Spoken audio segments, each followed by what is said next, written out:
Pag ganito nga guys ang ulam mo, naku tsak, mapaparami yung kain mo. Mag-only rice ka talaga, mawawala yung diet mo.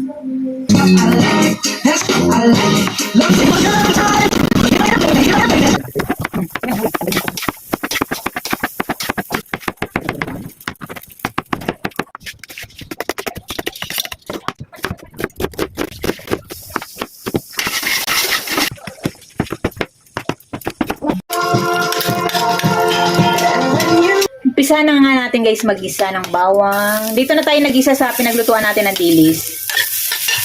Sibuyas, syempre.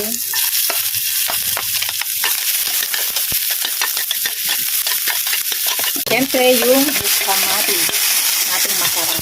Mas maraming kamatis guys, mas masarap. Yan, luto na yung kamatis, sibuyas, bawang. So, lagay na natin yung okra.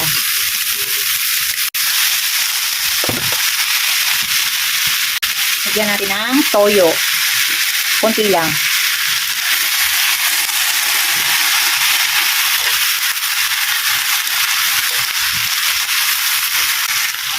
Paminta.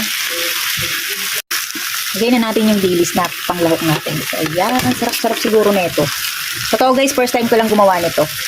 May napanood lang ako. Ginaya ko lang. Siyempre, gaya-gaya tayo.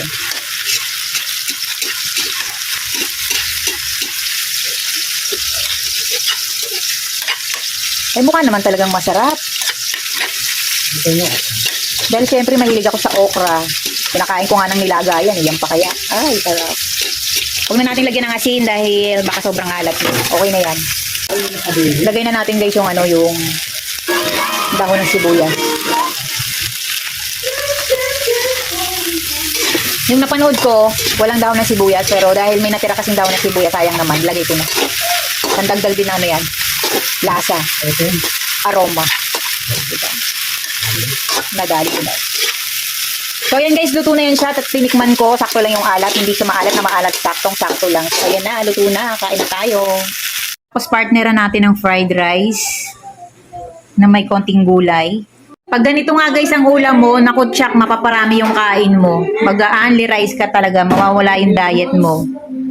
Okra na may dilis. Oh, ganda naman short niya, no?